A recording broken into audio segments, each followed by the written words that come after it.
এখন মানুষ বলে আমি কথায় কথায় কাফের বলি, তা আমি কথায় কথায় কাফের বলি না কাফেরকেই কাফের বলি? কোরআন শরীফের আয়াতের এনকারকারী কি? অপব্যাখ্যাকারী কি? মা ইউজাদিলু ফি আয়াতিল্লাহি ইল্লাল্লাযীনা কাফারু। আল্লাহ ফতোয়া দিচ্ছেন, আল্লাহর কোরআনের আয়াত নিয়ে বিতর্ক তারাই করে, অস্বীকার তারাই করে, অপব্যাখ্যা তারাই করে যারা কাফের। এখানে তো আবু হানিফার উসুল আর লাগে না, উসুল কে দিচ্ছেন? আল্লাহ তাআলা দিচ্ছেন। পৃথিবীতে যারাই কোরআন শরীফের অপব্যাখ্যা করছে তাদেরকে হাদিস ছাড়তে হয়েছে। যেমন আবুল আলাম মওদুদী সাহেব কোরআন শরীফের একটা আয়াতের ব্যাখ্যা করেছেন। আল্লাহ তাআলা কোরআন কারিমে বনি ইসরাইলকে লক্ষ্য করে বলেছেন, ওয়াইদ আখাযনা মিসাকাকুম ওয়া রাফা'না ফাওকাকুমুত তুর।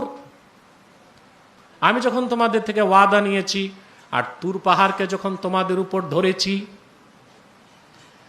তুর পাহাড় যখন তোমাদের মাথার উপর কি করেছি?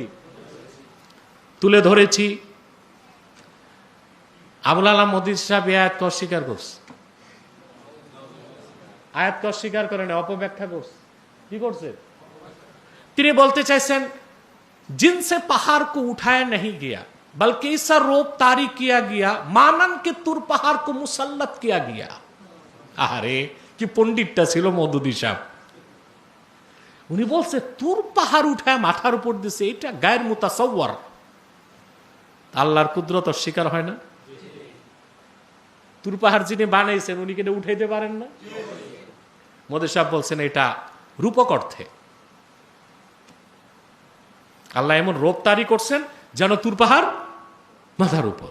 তো এটা কোরআন শরীফের সুস্পষ্ট মানাকে অস্বীকার না। কোরআন কি শুধু আলফাজ? আলফাজ এবং মানা দুইটা মিলে কি কোরআন। কোরআনের আলফাজ এনকারকারীও কাফের, কোরআনের মানা এনকারকারীও কাফের। মওদুদী সাহেব আবার তার কথার পক্ষে। অথচ তোমরা যখন কিতাবুত তাফসির পড়বা বুখারী শরীফে দেখবা আব্দুল্লাহ বিন আব্বাস ব্যাখ্যা করছেন এই আয়াতের। হ্যাঁ, তুর পাহাড়কে আল্লাহ উঠেছেন মিন আসলিহা, একদম গোড়ার থেকে। সবগুলো তাফসির ইজমাউল মুফাসসিরিন, আল্লাহ গোড়ার থেকে তুর পাহাড় উঠায় মাথার উপর ধরছেন। মওদুদী সাহেব কোরআনের জাহিরি অর্থ অস্বীকার করলো, সকল মুফাসসিরদের ব্যাখ্যা অস্বীকার করলো, বুখারী শরীফের রাওয়ায়াতও নিল না, তার কথার পক্ষে বাইবেল থেকে দলিল দিচ্ছে। কিসের থেকে? মানে তার কথার পক্ষে সে দলিল খুঁজে পেয়েছে বাইবেলে, ওটাই দলিল দিয়ে দিচ্ছে। এই জন্য তাফহিমুল কোরআন পড়া খুব খতরা, খুব খতরা। এগুলো আমি পুরানো নুসখা থেকে বলছি, পরবর্তীতে তারা বাদ দিছে কিনা সংস্কার করছে কিনা আমি জানি না, কিন্তু এটাই ছিল মওদুদী সাহেবের আকীদা। এখন যদি নতুন ছাপে না পান ওটা ভিন্ন বিষয়। কথা বুঝতেছেন? এখন মওদুদী সাহেব এখানে প্রভাবিত হয়েছে কাকে দিয়ে? স্যার সৈয়দ আহমদ খানের মাধ্যমে। কার মাধ্যমে? পৃথিবীতে একটা মতবাদ আছে ওরিয়েন্টালিজম। কি ওরিয়েন্টালিজম? এটার প্রবর্তক হচ্ছে স্যার সৈয়দ আহমদ খান। সারা দুনিয়ার মানুষ যদি স্যার সৈয়দ আহমদ খানকে মুসলমান বলে, আমি বলবো সে কাফের। কারণ আমি তার সবকিছু দেখছি। সে মুজিজা অস্বীকার করছে। স্যার সৈয়দ আহমদ খান কবর আযাবকে বিশ্বাস করতো না। সে বলতো কবর আযাব হচ্ছে স্বপ্নের মতো। তো ইউসাব্বিতুল্লাহুল্লাযীনা আমানু বিল কওলিস সাবিত, এই আয়াত অস্বীকার হয় না? এই আয়াত দিয়ে সমস্ত মুফাসসির একমত, কবর আযাব আল্লাহ প্রমাণ করছেন। কি প্রমাণ করছেন? সে বলছে কবর আযাব এগুলো কিছু না, এটা হচ্ছে রূপক অর্থে স্বপ্নের মতো। স্যার সৈয়দ আহমদ খান মুজিজাকে অস্বীকার করছে। আল্লাহ তাআলা মুসা নবীকে যখন পানির অভাব দেখা গেছে, বনি ইসরাইল কটা সম্প্রদায় ছিল? 12টা। কয়টা? আল্লাহ মুসাকে বলছে ফাকুল নাদরিব বিআসাকাল হাজার, মুসা পানি লাগবে, তুমি তোমার লাঠি দিয়া পাথরে মারো। তিনি একটা আঘাত করছেন, 12টা নহর বের হয়ে গেছে। এই আয়াতকে স্যার সৈয়দ আহমদ খান অস্বীকার করছে তার লেখা তফসিরে। তিনি বলছেন এখানে দরবা ইয়াদ্রিবু থেকে ইদ্রিব, এটার অর্থ আঘাত করা না, হাঁটো হাঁটো। দরবা ইয়াদ্রিবু দারবুন থেকে আল্লাহ তিনটা অর্থ নিয়েছেন। কয়টা? দরবা ইয়াদ্রিবু থেকে একটা অর্থ আল্লাহ নিয়েছেন উদাহরণ দেওয়া, ওয়া তিলকাল আমসালু নাদরিবুহা লিন্নাস। এখানে আল্লাহ ব্যবহার করছেন দারবুন শব্দ কেন? এই সিগাটা ব্যবহার করছেন উদাহরণ দেওয়ার ক্ষেত্রে। সূরা মুজাম্মিল আল্লাহ বলেছেন ওয়া আখারুনা ইয়াদরিবুনা ফিল আরদি ইয়াবতাগুনা মিন ফাদলিল্লাহ, ওখানে ইয়াদরিবুন মানে হাঁটাহাঁটি। আরেক দল জমিনে হাঁটাহাঁটি করে, চলাফেরা করে আল্লাহ প্রদত্ত রিজিককে অন্বেষণ করতে। দরবা ইয়াদরিবের একটা অর্থ কি? হাঁটাহাঁটি। আর এখানে ফাকুল নাদরিব বিআসাকাল হাজার, সমস্ত মুতারজিমিন একমত, মুফাসসিররা একমত, এখানে মানে আঘাত করো। মুসা তোমার হাতে লাঠি দিয়ে তুমি পাথরে মারো। কি করো? আল্লাহ তা বলে দিচ্ছেন ফাংফাজারাত মিন হুসনাতা আশরাতা আইনা, তারপর তার থেকে বেরিয়ে গেল 12টি প্রস্রবণী।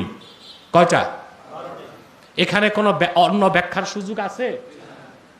আল্লাহ যে এখানে পাথরে মারতে বলছেন এতে সন্দেহ আছে? তাফসীর লাগবে? স্যার সৈয়দ আহমদ খান এটা অস্বীকার করছে এবং বলছে আল্লাহ মুসারে বলছেন মুসা লাঠিতে ভর কইরা হাঁটো। আল্লাহ বলছেন তোমার হাতের লাঠি দিয়া মারো। আর স্যার সৈয়দ আহমদ খান তর্জমা করছে আল্লাহ বলছেন যে আমি বললাম মুসা লাঠিতে ভর করে শক্ত মাটিতে, পাথুরে মাটিতে হাঁটো। এই ব্যাখ্যা করার সুযোগ কেন হয়েছে? কারণ স্যার সৈয়দ আহমদ খান ছিল মুনকিরুল হাদিস, হাদিস অস্বীকার করত। হাদিস অস্বীকার করার কারণেই কোরআন শরীফের এই অপব্যাখ্যার সুযোগ সে পেয়েছে। আর তার মতবাদটা ছিল ওরিয়েন্টালিজম। ওরিয়েন্টালিজম হচ্ছে ইসলামের সাথে যদি পশ্চিমা সভ্যতার সংঘর্ষ হয় তাহলে প্রথম পন্থা হচ্ছে ইসলামেরটাও নিতে হবে, পশ্চিমেরটাও।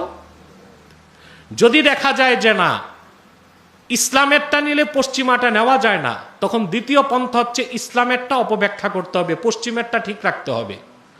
যদি দেখা যায় অপব্যাখ্যা করলেও হয় না, তখন ইসলামেরটা ছাড়তে হবে, পশ্চিমেরটা নিতে হবে। এই ওরিয়েন্টালিস্ট যারা, তারা কি মুসলমান? কথা বলেন। আমার সবচেয়ে অবাক লাগে স্যার সৈয়দ আহমদ খানের জমানা থেকে আজ পর্যন্ত কেউ তারে কাফের কয় নাই।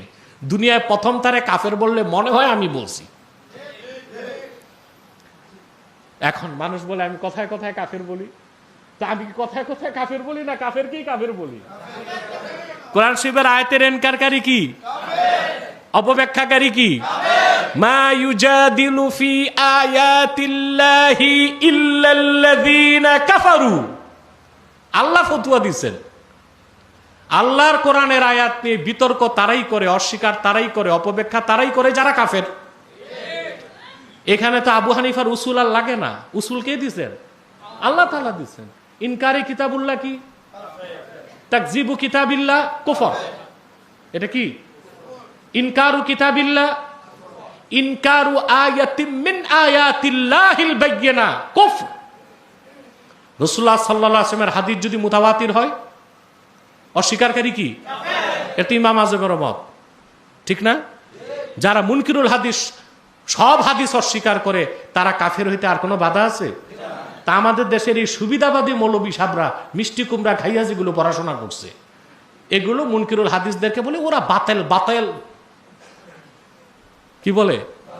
বাতেল। আরে বাটা কাফের।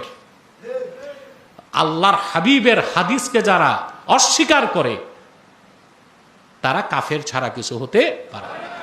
হ্যাঁ, নির্ধারিত কোনো হাদিসের হুকুমের ক্ষেত্রে যদি দেখা যায় যে হাদিসটা তার কাছে সহিহ না, সে যদি বলে না এটা আল্লাহর হাবিবের হাদিস না, ওটা ভিন্ন বিষয়। ওটা কি? ভিন্ন বিষয়। কিন্তু হাদিস অস্বীকারীরা কোনো একটা হাদিস অস্বীকার করে না, তারা হুজ্জিয়াতুল হাদিস, হাদিস যে ইসলামের এভিডেন্স, পিলার, সনদ, ভিত্তি, এটা অস্বীকার করে। সেজন্য তাদেরকে কি বলি?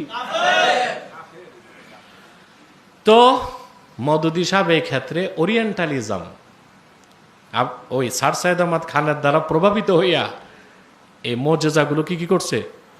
অস্বীকার করছে। আর যেখানে নবীদের মোজেজা অস্বীকার করছে, সেজন্য তারা আল্লাহর ওলিদের কারামত অস্বীকার করে। আমি জানি না জামাত ইসলামের ভাইরা কথাগুলো কিভাবে নিবে, এটা আমি জানি না।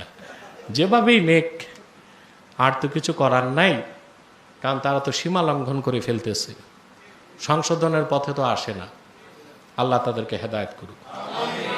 সব কথার মূলাক্ষাস হচ্ছে অবশ্যই অবশ্যই কোরআনের প্রতি যেরকম বিশ্বাস থাকবে, আল্লাহর হাবিব সাল্লাল্লাহু আলাইহি সাল্লামের হাদিসের প্রতি ওই রকম বিশ্বাস থাকবে এবং ওই রকম সম্মানও থাকবে।